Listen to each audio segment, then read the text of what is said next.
So this is part two of what we did last week. So last week it was very much an introduction of kind of where we go looking and how the different tools we have at our disposal for identifying it, whether it's chemical or using our nose or whatever. This is going to look at a bit more of the actual families and species that you're likely to encounter. Not all of them. As I said last week, there's 16,500 species of fungi in the UK. So 50 odd minutes isn't really enough to go through each one. But what I've done is I've just included some different kind of interesting fungi and then a little bit, especially on the mushrooms, with families you're likely to encounter as you're out and about. They're not all the families by any stretch of the imagination, but they're the kind of the key players, if that makes sense. Um, so the first thing I want to dwell on, though, is the names of fungi. So I have got into a few fights over the years with various kind of experts in their field with championing common names. And I know I'm probably in a minority in the scientific world versus scientific names. Now, when we go bird watching, I'd never hear anyone use scientific names for birds. We talk about redshanks and blue tits and wrens and blackbirds. And I kind of think that should just be the norm for fungi as well. There is a time and a place for using scientific names, and that's when you're doing science. That's when you're talking to counterparts in Europe. That's when you're talking in a very academic way. To the general public, trying to get people interested in fungi and mushrooms, it's a heavy topic. It's a big, big group of organisms to get your head round. So if you can make it a little bit easier and use common names rather than scientific, I think it's better because people remember common names more easily. So midnight disco, mouse pea pink gill, hairy curtain crust. I guarantee if I ask you it late, at the end of this, you'll remember one of those, probably midnight disco.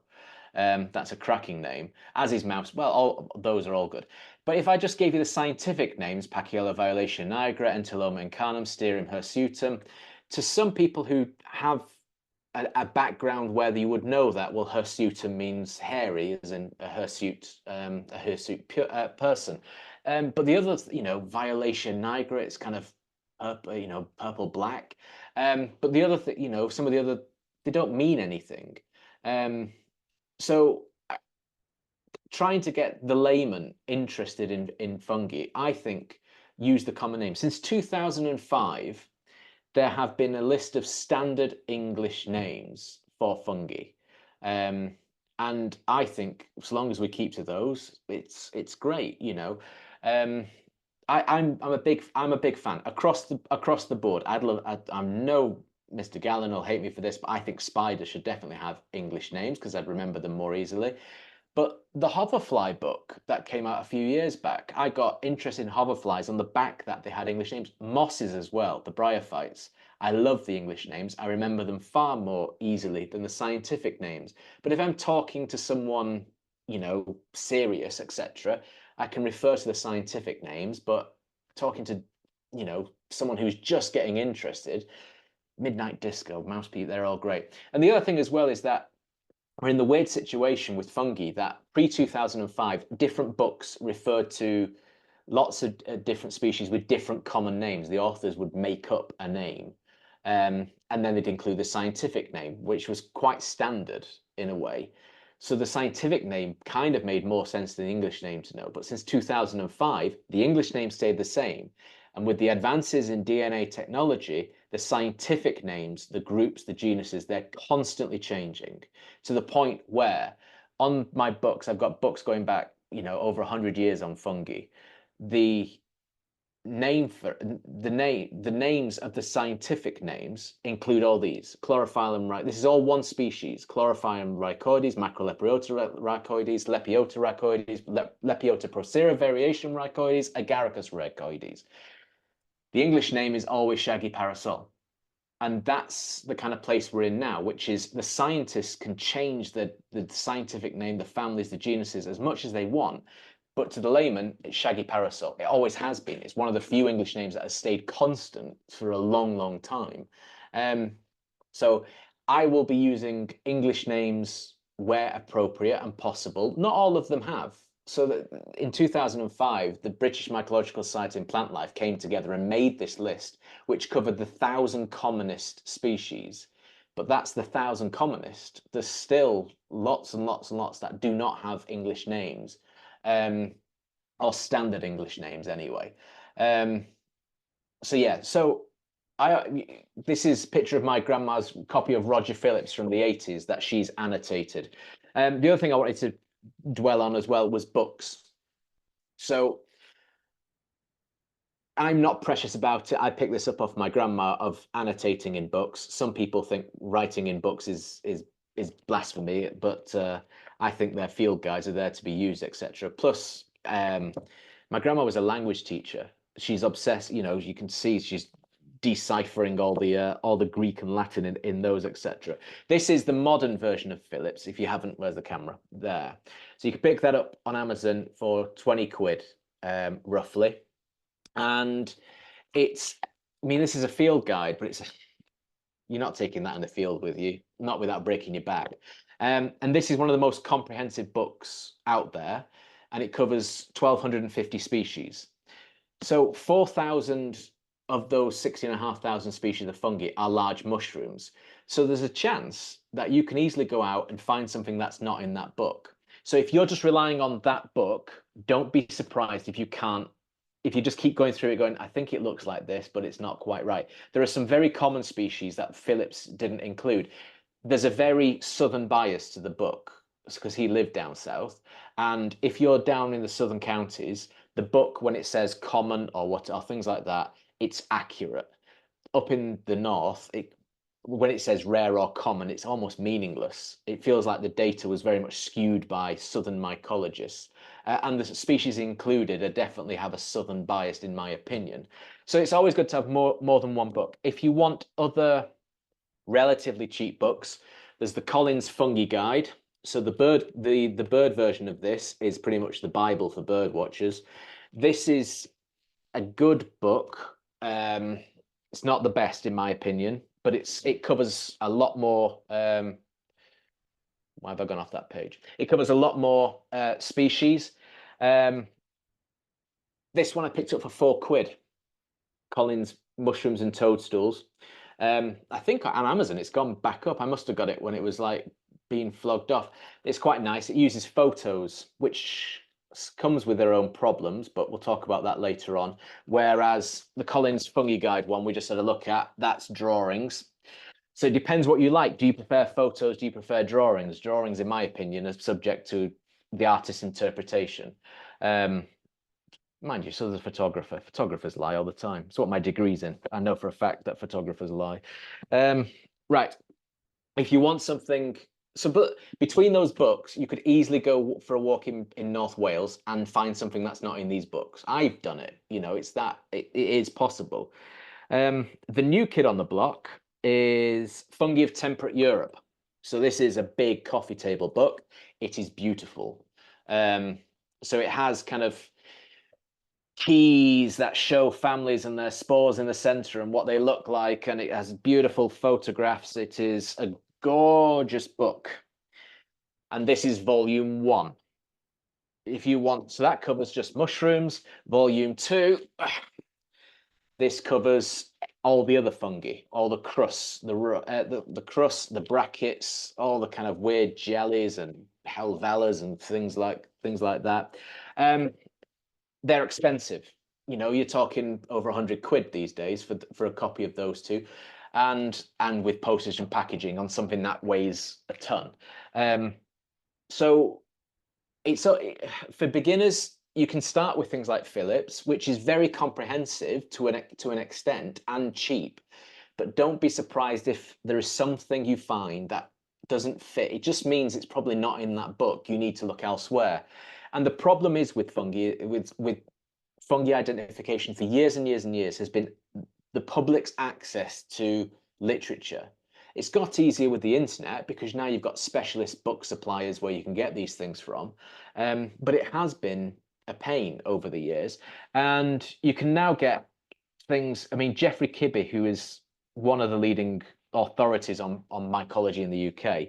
He does very specific family kind of books. It's just a ring bound thing. But this is the bolete family, and it contains all of the British boletes known, and has a key, goes into detail about each species, how to identify it, its features, all that kind of thing. So then you need like that just for the boletes, and then there's one on tricholomas, and there's one on the milk caps, and basically you end up with books on single families of fungi, just to make sure you've got everything. And it can become expensive. I'm not kind of sugarcoating it, is that all this information comes at a price. But there are some saving graces. So in Wales, we're very fortunate to have some wonderful mycologists, including Debbie Evans, who does a lot of kind of finding and recording in North Wales. These are rusts. These are rust fungi on the left. Rust fungi are pretty straightforward to identifying them being rust fungi, in that they are on plant leaves and they cause kind of orange blistering on the leaves. They're quite distinctive. There's one, here on Lesser Celandine, on Coltsfoot, on Spindle, and on Town Hall Clocks Chattel. These, they all have these similar things, which is these orange blistering on the leaves. And what's been produced in Wales is a catalogue of these rust fungi, which is free to download. So when I was growing up looking at all these fungi, all these weird rusts and stuff, the literature was really difficult to come by. I've got a book on the back, Microfungi on Land Plants, and it's no longer produced. You're looking at about £100 for that book, and it is literally just pages upon pages listing plants and the species that associate with them, which is very, very dry, kind of, even for experts, it's pretty hard going. Whereas what Ray Woods and et al. have kind of done is produce these catalogues. They have pictures in, they have statuses. It's all mainly for Wales, although they have just done, I think, powdery mildews for the whole of the UK. But basically, in these, if you know what plant it is, you then look at the plant and it gives you the potential rusts. And if it's only got one potential rust, job's a good one. You've identified the rust. If it's got two, usually you'd have to look at the spores under the microscope or some feature under the microscope to say which. But then at least you know whether you can identify it in the field or whether you can't identify it in the field. And this is free to download. If it's from the Aberystwyth University website. If you Google rust fungi Wales, it will come up in search engines first, and then link it to it. There's also others in these, because plant fungi, so we've got rust here. There's also mildews, ramularias, which are kind of like leaf spots. These have always been very niche, in my opinion, in the fungi world, because people have struggled to access information about them. But there's also a free guide to the powdery mildews, the ramularias down at the bottom. They have done amazing work in Wales on this section of fungi, where people now are recording a very, what in my opinion used to be niche aspects of the fungal world. So the fact that they're free, this is amazing. You can buy hard versions. There's links on the through the Aberystwyth University website, I think, which kind of how to buy them. They're dead cheap if you wanted a hard version. But I have these downloaded on my phone, and when I'm out in the field, if I just need to double check whether a mildew or a rust or a leaf spot or things like that have one host or two, I can double check, so I know I can find out if I need to bring a leaf home with me or not. So that aspect of the fungi, well, I don't want to dwell too much on that, because there's so much information now about it. It's become very accessible and becomes quite addictive, because you can just go out looking at Enchanter's Nightshade. Go out, if you want a little challenge for this week, go out and find some Enchanter's Nightshade in the woods. You can find rusts, mildews, and I think a ramularia as well on Enchanter's Nightshade. So they're pretty straightforward to kind of find and have a look at. But it's a plant that can get absolutely hammered by fungi, compared to others where you often find a rust and that's it. You don't often find out like all three different kind of things doing it.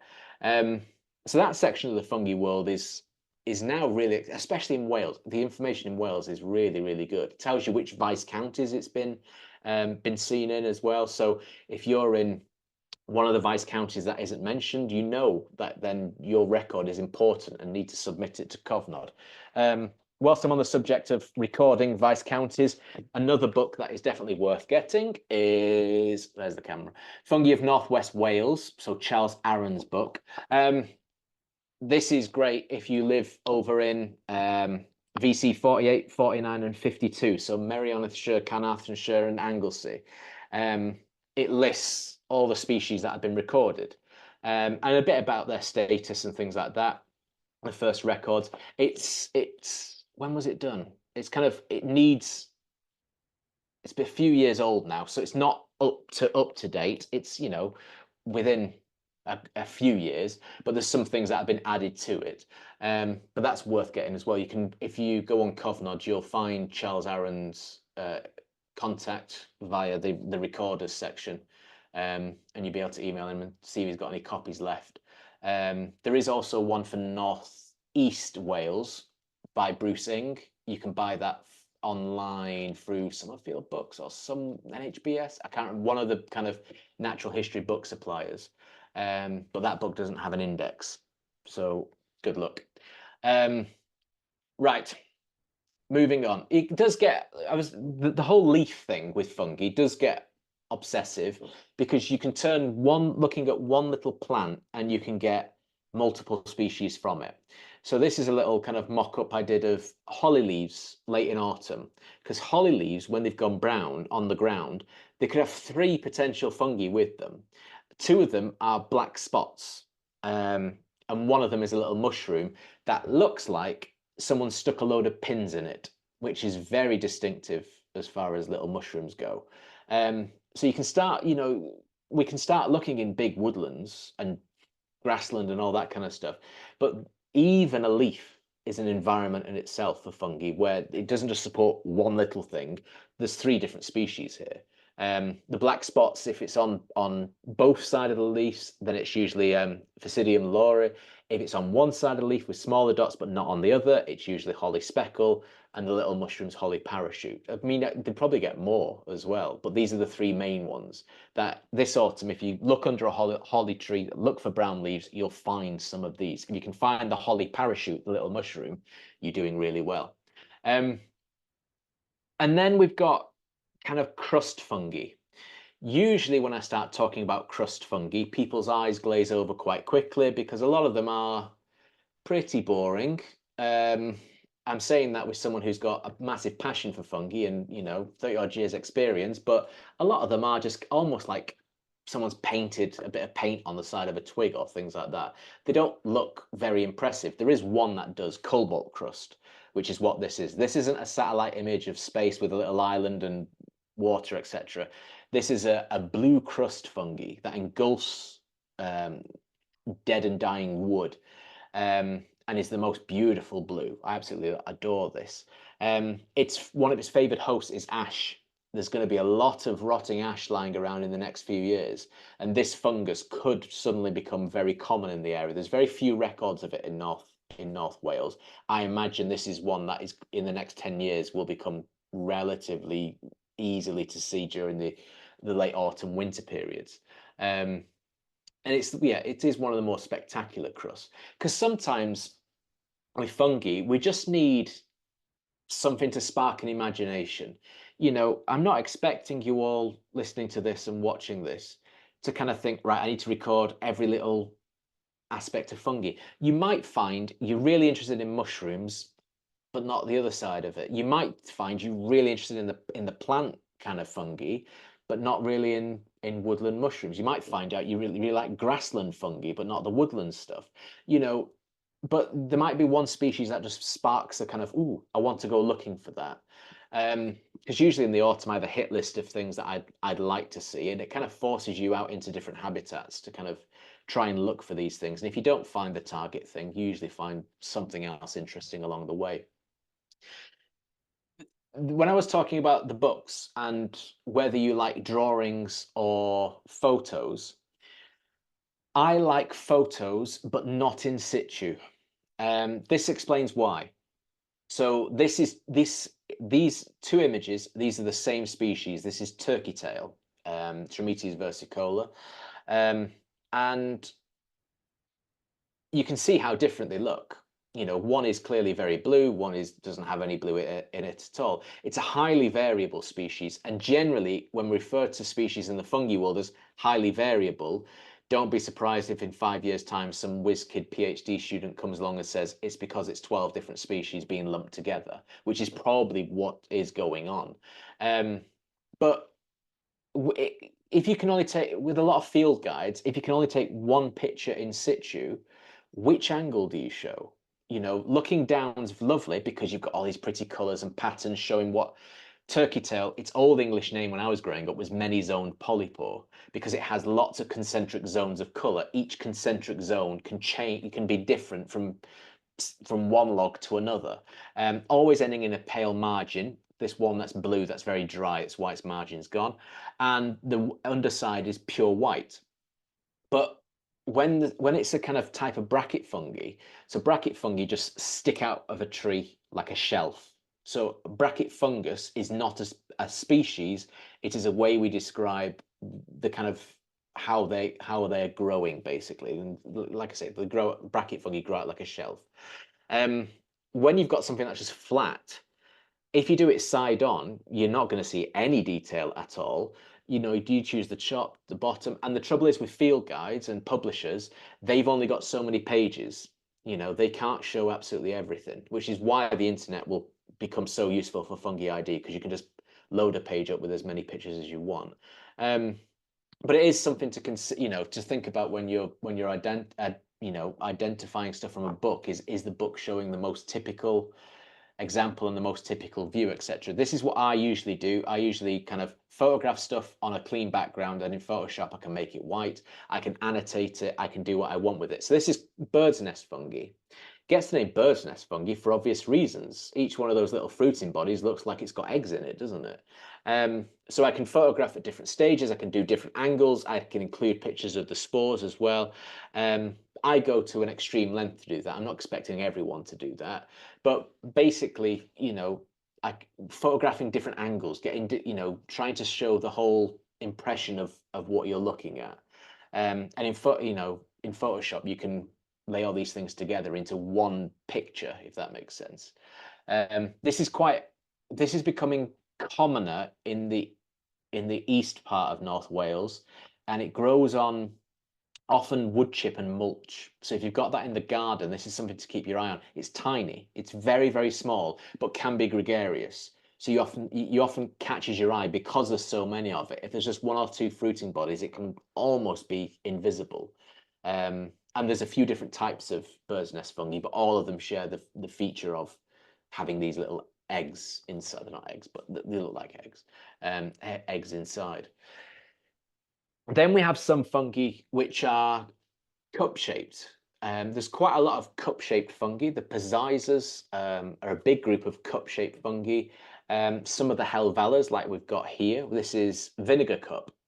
Helvella acceptabulum, which the scientific name it gets the name vinegar cup because it looks like what the Romans used for for storing vinegar in. Basically, that's where it gets its name from. This had a really good spring. This is a spring species, and this year was really, really good for it. Seen it in a load of places in North Wales that I've not seen it before, and in areas where it's not like I've not seen it before because I've not been there or things like that. It's along path edges that I've walked hundreds of times. You know, even in you know, especially in spring because I'm usually there for a reason. Um, but this year, for whatever reason, whatever the weather was doing, which was what spring was wet, miserable, wasn't it? Was February for 6 months, wasn't it? That's how I remember this year. It must have liked it, you know. And then if we get nice, beautiful hot springs next year, it might not like that. So you can go gaps, you know, years where you know something is, but it just refuses to fruit because the weather's not doing its right thing. But cup fungi, they can be quite difficult, especially some of the Pizizas, but some can be quite obvious. Again, knowing your host, as we discussed last week, is really important. You know, it's vital for your rust, smuts, mildews, those kind of plant pathogens. Um, if you can identify the plant, you're almost home and dry. Um, but this is cedar cup. This only grows with cedar. It's a cup fungus that is in the soil, kind of half submerged, so it's you don't see the whole thing. Now, this isn't in North Wales. Now, it grows exclusively with cedar. I've been desperate to try and find this in North East Wales, my patch, for about 8 years now, and I haven't found it. I have a list of 72 cedar trees to trek every spring all around Flintshire and Denbighshire, where I know there are cedar trees. And I do an annual pilgrimage to go and check these, have not found it. Now, I'm in Queensferry, so I'm right on the kind of, the Wales-England border. Um, and my wife, Lauren, she works at Chester Zoo. And she rang me one day when I was touring around all these cedar trees, over lunch and saying, "What are you doing?" And I said, I'm touring around all these cedar trees looking for this fungus." Lauren's pretty good on fungi. And she said, this fungus you're looking for on the cedar, what does it look like? And I said, "It's a cup fungus, brown on the outside, white on the center." And she said, "Check your phone, is this it?" She sent me a picture of it, and there's one big cedar tree at Chester Zoo, and it was covered in hundreds and hundreds of fruiting bodies, and really, really liked it. And it's only like 6 miles from here, and yet that one cedar was absolutely covered in it. The cedar trees all in Wepper Park here, and in a cemetery nearby. There's loads of cedars. Not one, not seen it once. Yet it's on the doorstep. So it's kind of drive me mad a little bit that I just want to kind of find it on this side of the border rather than that side. Um, but they're another spring species. And then we could dwell on the kind of the weird wood stuff. And I mean, all fungi is weird, but there are some fungi that are weirder than others, and maybe overlooked. That you can't help but fall in love with big, impressive mushroom and bracket fungi that are big and colourful and interesting, and then you get some fungi which are just almost, is it part of the tree or is it a fungus? You're kind of asking yourself, is it even a fungus at all? And you get like these warts. This is called beech woodwort. And what's interesting is that the red dots on this is a fungus that's attacking that fungus. So you start with one fungus, and then you've got these little Nectaria species which are starting to attack the other fungus. Um, so you get these kind of micro niche worlds of these organisms. But generally, these kind of often, unless you look really closely at these kind of the Hypoxylon family, the woodworts, um, they look a bit like just a bit of bark. They don't look that interesting, and often are neglected by mycologists because you find more exciting things, etc. But these are things that, as the mushroom season generally ends in the end of autumn, during winter, you could look round a log pile and you could find 50, 60, 70 species easily. When I was growing up, my mentor, a chap called Peter Hill, and a friend as well, Brian Warren, they did an experiment in the late 80s and 90s, which was at a wood in Oldham, a freshly cut beech tree, cut down. And over the subsequent years, they recorded the fungi rotting it down. And what was interesting, you had a very fresh, big, 200-year-old beech cut down, big trunk. And initially, you start, after 6 months, they start recording a couple of fungi species. Those fungi species like really fresh, dead wood, and they start to rot it down. And as they rot it down, other fungi jump on board, and they go, "Okay, I like, now it's a bit rotted. I like it." And then you'll get more and more, as it's rotting, more and more species jump on. But the initial species that like that initial wood, they might go, "Oh, that's too rotted now," and they disappear. So you get this whole succession of fungi rotting down a single trunk. And over the course of a winter, they were recording kind of 50, 60, 70 species on a single tree, rotting it down. And over the subsequent years, you can talk about 100 species, especially on beach. There's a lot of species that like beach. So in the middle of winter, when the mushroom season is not integrate, you could spend hours around a single big fallen tree recording so many species of fungi. It becomes obsessive in a way. Well, I become obsessive with it anyway. Um, and the whole fungi on fungi thing can get ridiculous. This is a parasitic bolete parasitizing a common earth ball. So that's a fungus living on a fungus. That parasitic bolete, the one on the left, the one that looks like a mushroom, but as we discussed last week, it's not a true mushroom because a true mushroom has a stem, a cap, and gills. This doesn't have gills, it has pores. So it's not a true mushroom, but it's a mushroom. We are absolutely splitting hairs, but there's a reason why the boletes in most mushroom books are either at the front or the end of the mushroom section, because taxonomically, they're not a true mushroom, if that makes sense. They are, but they're not. So that's a fungus living on a fungus. That earth ball is a stomach fungi. So that produces all of its spores inside.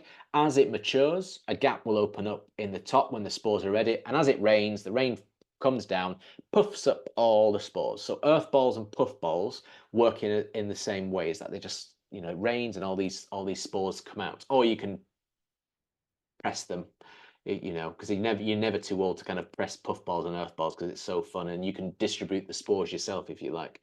But that's a fungus living on a fungus. A week after I took this image, I was passing by, and the bolete got infected with bolete mold, a type of fungi that affects this family. So then that's a fungus living on a fungus living on a fungus. And a week after that, that mold got infected with another type of pin mold. So that's a fungus living on a fungus living on a fungus living on a fungus. That's how complicated fungi can be. Even the things rotting things down need to be rotted down. It's just an endless cycle. But without the common earth, what's weird is the common earth ball is very common, one of our commonest fungi in North Wales. The parasitic bolete, not that common. So it's not restricted. There's something else at play. It's not like habitat is restricting it. Its habitat is everywhere. But the actual parasitic bolete is quite unusual in North Wales. So again, talking about our bracket fungi, this is chicken of the woods. And this, I used to think of this as a late spring, early summer species, usually on oak. And when it's fresh, it has the texture of raw chicken. And then as it matures, it starts to get woodier and woodier and woodier until eventually it can be quite tough. But again, this is bracket fungi can be quite difficult to identify. There's lots of them. They can be subtly different, and often with some of the small bracket fungi, you need to look at the spores and things like that under the microscope. This is iconic. This is what, for beginners, these are great species to kind of go out and find because you're not getting it wrong. There's the big bright yellow fungus sticking out of a tree in late spring, summer. I can't really, off the top of my head, can't think of many things you could mistake it for. There are other big bracket fungi that stick out of trees, but not that sulphurous yellow. Its old name is sulfur polypore because it's so sulphurous yellow.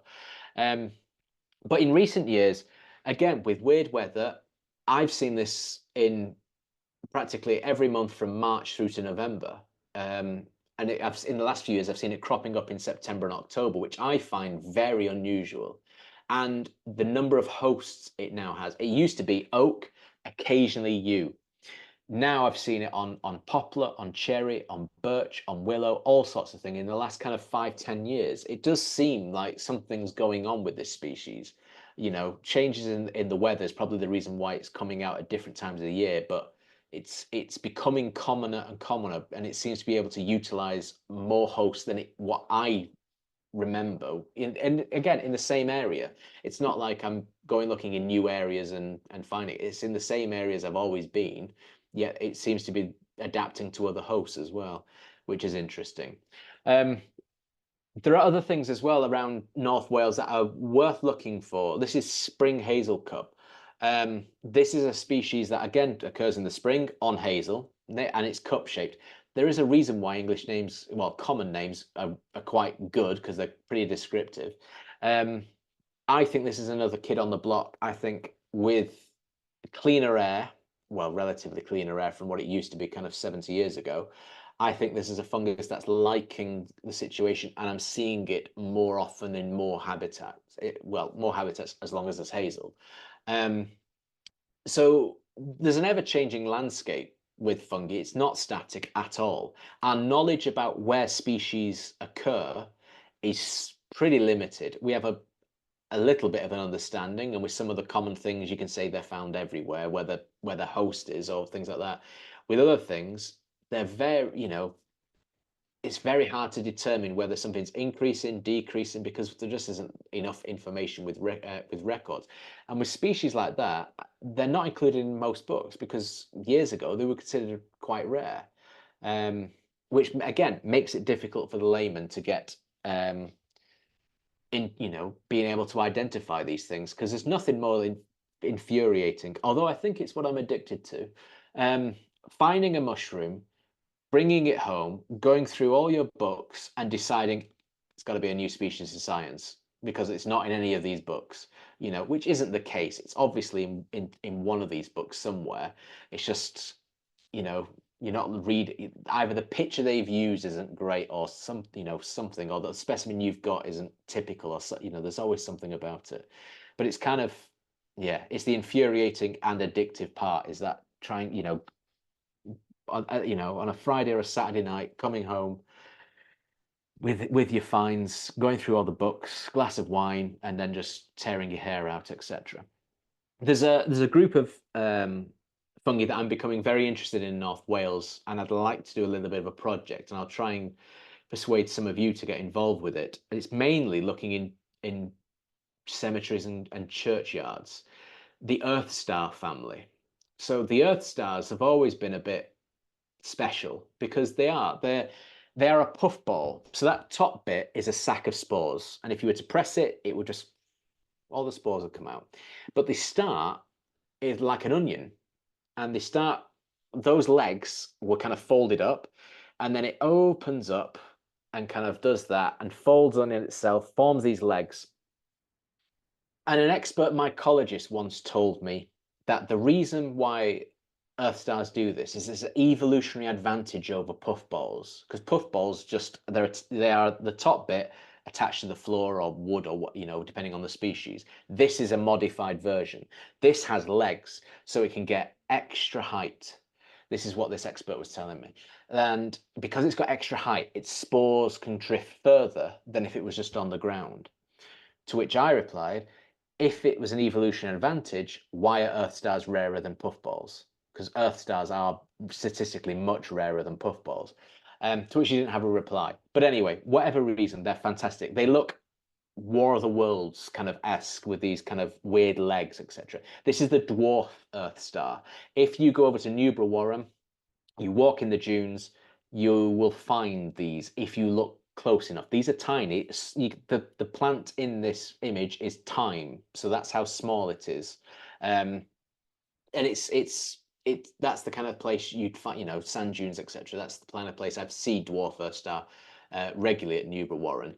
But the reason for mentioning cemeteries and churchyards, there's a strong correlation between yew trees and Earth stars of various descriptions. And obviously, you find lots of yews usually in kind of traditional cemeteries and places like that. You often find them in other areas as well. There's a few good small little coppices of yew around North Wales. But it's just if you go for a walk in one, you often see these things. I think in Flintshire and Denbighshire, I think every other churchyard I checked with yew had Earth stars. I had at least one species of Earth star. Some of them had multiple species of Earth star.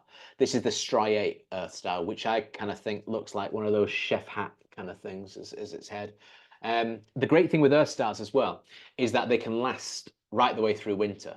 They just they release all their spores, and then they just a husk. And at this stage, where they've got the legs out, they're not attached to the ground anymore. They're free from it. They've detached themselves from it. So yeah, that's the straight Earth star. This is the collared Earth star. This is typical environment under yew in a cemetery. The collared Earth stars are biggest Earth star. And when the legs form, so as it's unfolding and going back and folding under itself to form the legs, it forms a collar just underneath the sac of spores. That's why it's called the collared earth star. Um, and yeah, it's yew trees under cemeteries. It's well worth looking for, um, because we could if we kind of visit, I've asked a few of the kind of vicars nearby as well. They were more than happy to kind of um, well, they were just I think they were just like probably entertaining me, thinking I'm an absolute madman talking about earth stars and cemeteries and mushrooms and stuff like that. Um, but these, cemeteries and churchyards are really important for fungi, especially lots of grassland fungi, but earth stars in particular, they're great for. They're well worth seeking out. There are some fungi as well. Again, we're back to things that look like mushrooms but aren't mushrooms. Um, I could do a whole book on that actually. Things that look like fungi but aren't. Golf balls would be episode one. But this is a tooth fungi. So these are mushrooms that rather than having gills or pores like the bellies, they look like stalactites coming down from the underside. This is a really, really bad specimen of spruce tooth, but this is the first record for, I think, Wales of spruce tooth. We found it last year and it was growing over near Betsy Coed, and we found this at about 2 days after the river had burst its banks, and this mushroom had clearly been underwater for 24, 48 hours or so. Well, mushrooms just act like sponges. Well, fungi act like sponges. They just absorb and absorb, absorb, and they don't know when to stop. They just don't, and so they just keep absorbing water, and then it's tried drying out, but it's gone horrible. But whatever this was going to be exciting because of the non-orangey coloured tooth fungi. They are serious. The others are seriously rare in Wales. Like these are things that you'd find in Scandinavia, in Scotland, in the Highlands, places like that. So whatever it was exciting. I took it back, and I remember emailing Charles Aaron because it was technically on his patch, and saying, "I think I found this." And then an hour later, I'd be like, "Oh no, I've changed my mind. I think I'm looking at this book. This seems to fit," etc., etc.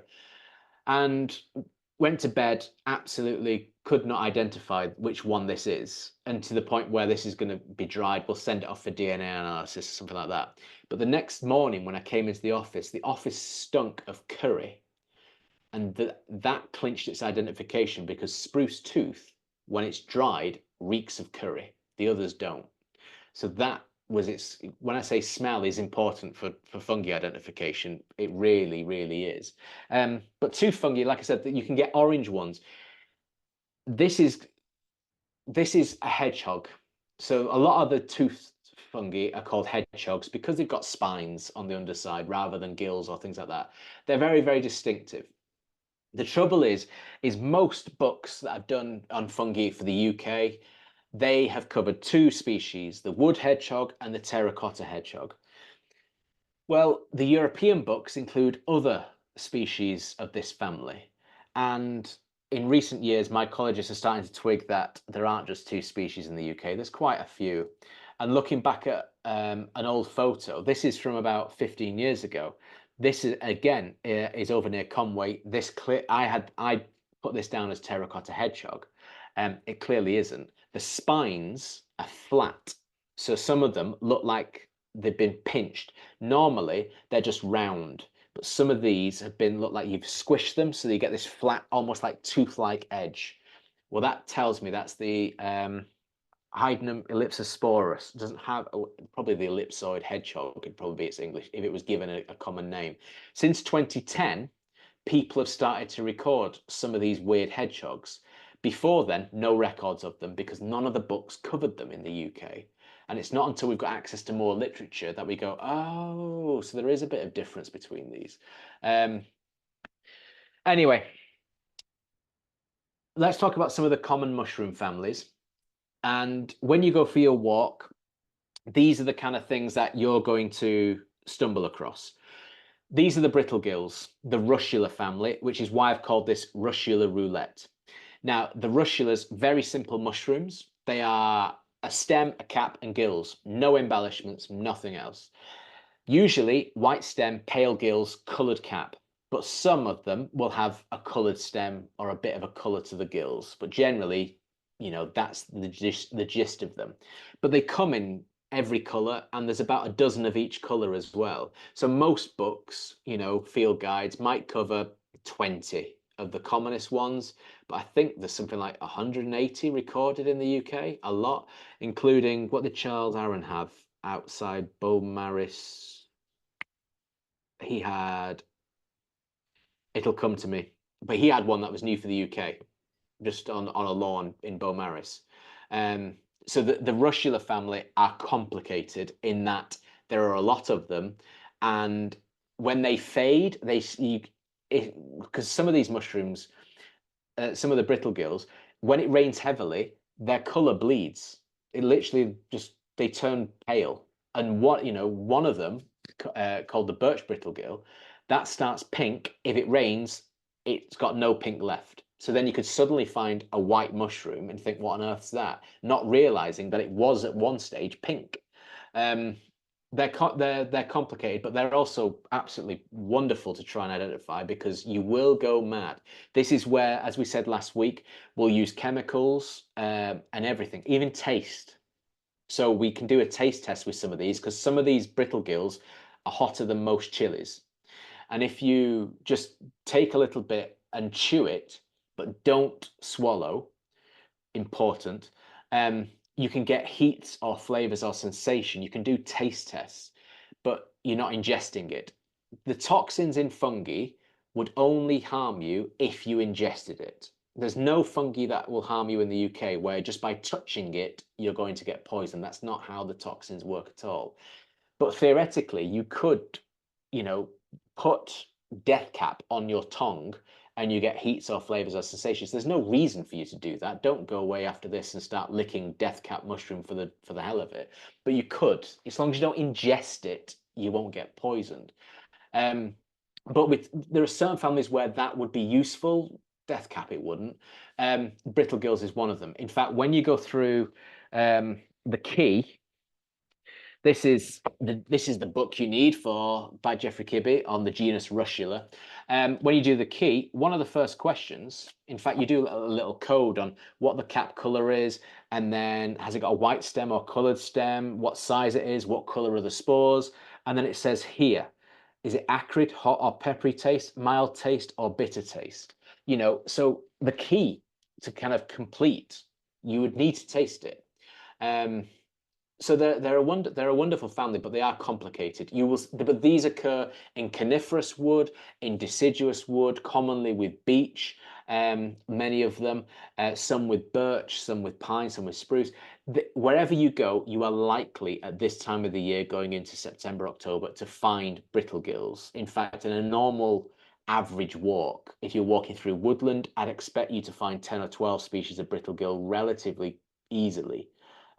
So that you're going to encounter these a lot, and you will tear your hairs out about them. There's a quote from Anna Marie Hussey, who was a mycologist back in the 19th century. This quote sums up the brittle gill family perfectly, which is, if we know of any one who in the pride of intellect spurned all mental tasks as mere play, we would tame him by insisting on his mastering, classifying, and explaining the synonyms of the genus Russula. You know, that was 150 years ago, slightly more. It is still true now. We still argue, as mycologists, over the russulas, which one's which, etc. A lot of the time, spores under the microscope can really, really help. And even then, it's not straightforward. But similar to the brittle gills, we have the milk caps.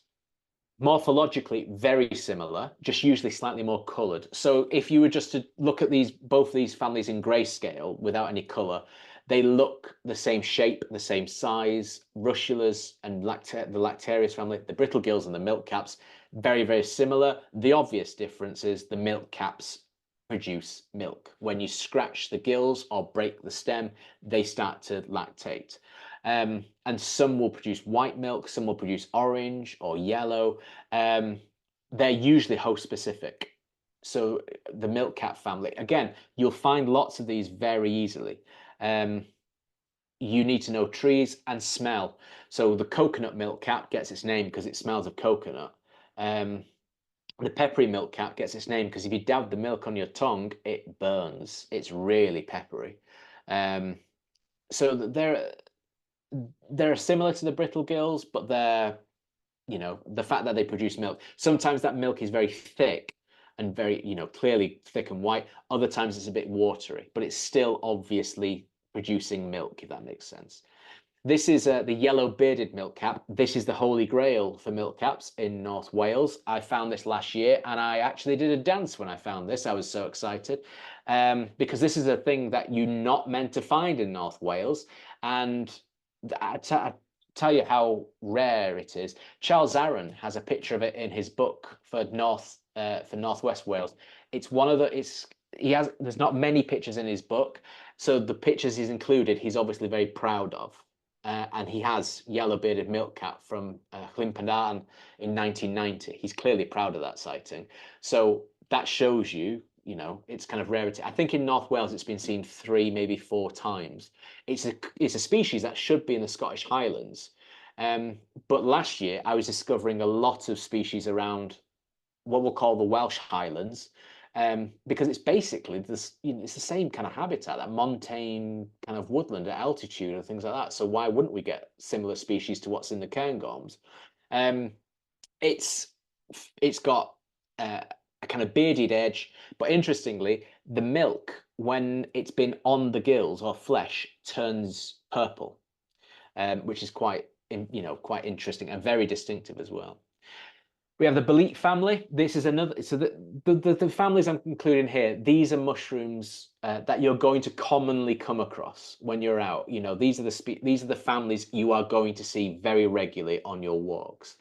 So even if you can just narrow it down to it's in this family, that's a big achievement. If you're new to fungi and mushrooms and things like that, just knowing where to look in the book is a big deal.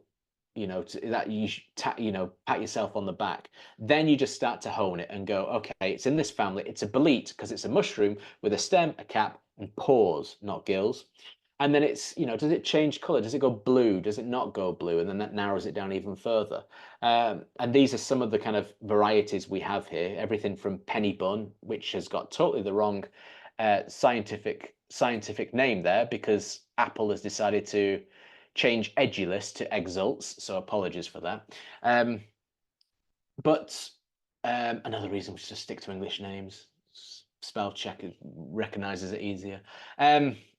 But also the larch bolete at the top right. Interestingly, in parts of North Wales, we get this very dark red form. In other areas, it's a very yellow form. If anyone finds larch bolete in the coming season, I'd be interested if you can say whether it's yellow or orange. Would be quite interested to know.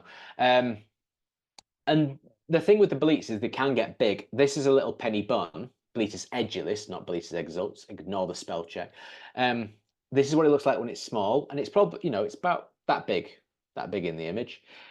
If you let them grow big, that's as big as my head.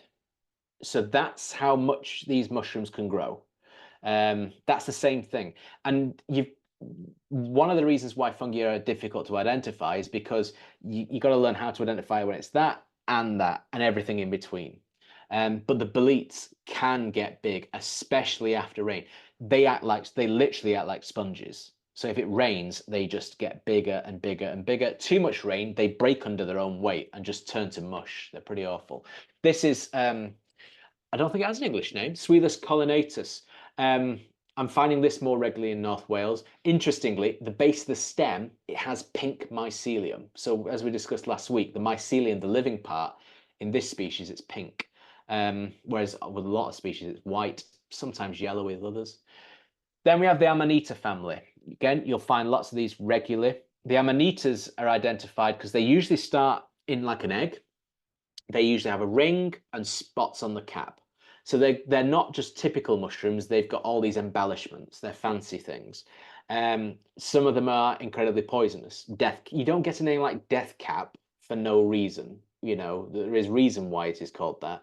The fly agaric, the red one with the white spots, you know, fairy tale things.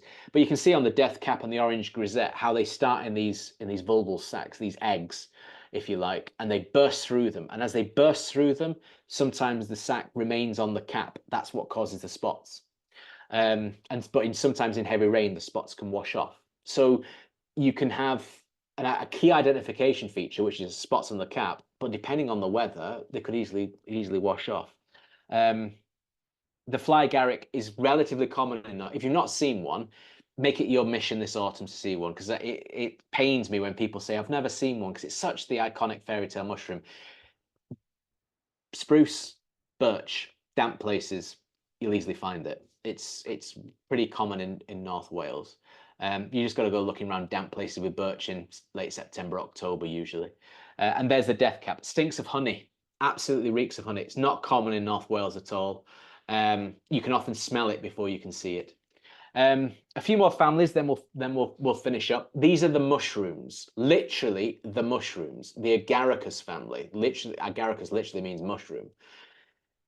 This is a complicated family, about 84 species, something like that in the UK. On the right-hand side, you can see gills that are fresh and gills that have had spores develop on them. So some of the Agaricus, they start pale and pink or clay-coloured, and as the spores develop, they turn chocolate brown. So depending on what age you find this family, you could have totally different coloured gills, you know, depending on it. They're all pretty much pale. Some of them have embellishments or scales or things like that. Some of them change colour. The yellow stainer changes colour when you rub it. Some of them smell of ink. Some of them turn red. The salty mushroom, which is becoming commoner because it used to be a coastal species, but it's spreading along the road system where we're gritting the road. So you sometimes find them in the middle of dual carriageways and places like that. Don't stop on dual carriageway to go picking fungi. Just a little bit of health and safety. But yeah, they're a complicated family. As daft as it sounds, the amount of people over the years I've met who say, well, I know my field mushrooms, and I kind of think, do you? We did an experiment back in Manchester where asking people who were picking field mushrooms to identify them, most of them didn't get it right. You know, they were picking other members of that family that happened to be edible, but they would picking things like macro mushroom and horse mushroom and you know, it's a complicated family. But you commonly come across them. Then we have the wax caps. So if you like your grassland fungi, this is the family for you. These are great, especially late October, early November. You can get hundreds of thousands of these things on grasslands. They're usually quite colourful. You have red ones, yellow ones, I mean, parrot green with the parrot wax cap, pink ones, and they like unimproved grassland. We have to remember these are still woodland mushrooms, but the woodlands have changed and now they're in grass. But it's complicated. We'll leave that for another day. But they're still woodland mushrooms. It's just the woodlands are now grassland. But forget it. I'm confused. I know I'm confusing everyone, so we'll leave that for another day. Unimproved grasslands. You'll find that's where you got. If you go onto grassland that's been covered in all sorts of stuff, you're unlikely to find wax caps. And we reckon that if you want wax caps to return to grasslands, if an area has been covered in fungicides, pesticides, that kind of thing, you're looking at about 100 years before these wax caps will return. That's how sensitive they are to certain areas of grassland. And if you find a large number of wax caps, it's an indicator of other interesting fungi, like this violet coral. If you find one or two species, it's kind of a little bit noteworthy of wax cap. If you find 5 to 10, it's kind of okay. That's a little bit more interesting. If you're finding 15, 18, 20, you're talking nationally important grassland in terms of its fungi. And if you're finding that kind of number of wax caps, you're going to be finding lots of other interesting fungi as well, like violet coral, which is, well, this is exactly what it says on the tin, doesn't it? It's a coral that's violet that grows from the ground. It's amazing. The web caps, the Cortinarius family, from the Latin cortina, because like a web. Richard, these will be your favourite mushrooms by a long way because they all look like they've got spider's web on it. When they start, they have this lovely kind of web-like structure on the underside. As they grow, as the caps get bigger, that stretches and disappears. So old web caps don't have web. Young web caps do. they're generally very brown. If you did a spore print, like we discussed last week, their spores would be ginger. Don't trust anything ginger when it comes to fungi, because that's the Cortinarius family. Most of them are poisonous. Well, but we're not interested. We're not interested in that. But it's, again, you have deadly webcap, the dapple web. These are all poisonous things. Most of them are poisonous. So we don't do taste tests with webcaps. Because you don't want to inadvertently eat any of these. And to be honest, the taste test wouldn't be that important with it. This is a big family of fungi. Of the 4,000 or so mushroom species, about 400 of them are Cortinarius, and these are the kind of the more interesting kind of ones. A lot of them are just brown, and that's the deadly webcap, which is becoming commoner in parts of the plantation areas of North Wales, where you've got Sitka spruce and things like that. Just looks like a generic brown mushroom, but people poisoned themselves in the 70s with this, thinking it was chanterelle. You can make up your mind whether you think that and that look alike. But that's why, learning how to identify fungi properly is important. Chanterelles don't have true gills. So on the underside of that mushroom, it looks like gills. They're not. They're infolds in the membrane. Again, getting complicated, but they're not gills. They're more like veins but yeah, they look like it. But that's how we know it's a chanterelle and that family, is because they look like they've got gills, but when you get them in the hand, they haven't got gills at all. And this just to kind of carry on the whole confusing you kind of thing we're going on now. This is the brown roll rim, very, very common. In fact, the brown roll rim is more than one species as we know it now. But this is a gilled bolete. So the boletes that have the the pores, well, this is a gilled version of that. Just to kind of confuse things even more. Gets the name brown roll rim because it's brown and the rim rolls back. It's quite distinctive. Last few slides. These are the parasols. Many of you, especially if you're over in Northwest Wales, if you want to know what's Northwest, Northeast, basically the Conway Valley pretty much splits Northwest from Northeast as a kind of basic guide. The parasols, they like, especially the parasol, the one on the left, which is our largest mushroom in the UK. Some specimens can almost be up to your knee. They're that big. They like lovely unimproved grassland, as well as the wax caps. The other slender parasol, I see that commonly at Newborough Warren. And shaggy parasol and brown parasol, they're more woodlandy kind of species. The main difference being that the parasol has like a snakeskin like stem, kind of mottled brown. The shaggy parasol, the brown parasol, they don't have that. They have smooth, clean stems. They're beautiful things. And they're impressive because you can often see them miles away. You can sometimes be driving, up along a valley, and in the distance in the fields, you can clearly see parasols because they just stick out like a sore thumb. That's how the parasol starts. So with its cap closed, and then that's what it looks like when it opens up. So you can almost use that as it gets the name parasol because you could use it as a parasol if you wanted. So again, the different stages is just remember that mushrooms can start like that, but then their cap opens. This is the shaggy ink cap. There's a whole family of ink caps which literally deliquesce. Your word of the night, deliquesce. They turn to liquid, and the gills start white, but as the spores develop, they turn to ink. They become this black liquid. That some people will stew these things down and paint them. They'll paint ink caps in their own ink, which sounds romantic, but if you did that cows and blood, it's got a whole different meaning, hasn't it? But yeah, you often find these in shaggy ink caps in areas where man's interfered with the grass. You often find it in mown lawns and places like that. You do see it in the wild, but more often not in urban areas and suburban areas. But all the ink caps share this feature of turning to liquid. And there's a whole family called the Mycenas, which are the Greek city was named after the mushrooms rather than the other way around, I think. But they're our smallest mushrooms. This is one of the largest versions, which is still only kind of that big. This is the rosy bonnet. All the Mycenas are bonnet, something bonnet. This stinks of radish, strongly of radish. and is poisonous as well. Contains similar toxins to what's in the fly agaric, the red one with the white spots. Um, and you can often smell. I mean, trouble is with radish, it smells earthy. So when you're walking through the woods, everything smells a bit radishy. But when you smell it, it's got that sweet radishy smell with it. And the last photo I'll show you is this. This is the amethyst deceiver. This is, in my opinion, one of our most beautiful mushrooms. It's one of my favorites because you see it frequently. If you've not seen amethyst deceiver, your mission this autumn is to try and find one. Oak and beech as its favorite, especially beech. And you think finding a bright purple mushroom wouldn't be that difficult. On a beech floor, because these mushrooms, again, only kind of grow to that size, you'd be surprised how purple blends in to a beech woodland floor with the leaf litter. This is what it looks like when it's at its best. And if it's growing in moss, it's dead easy to see and looks great. You know, purple against green, what's not to love? But they get the name amethyst deceiver because they are a member of the deceiver family.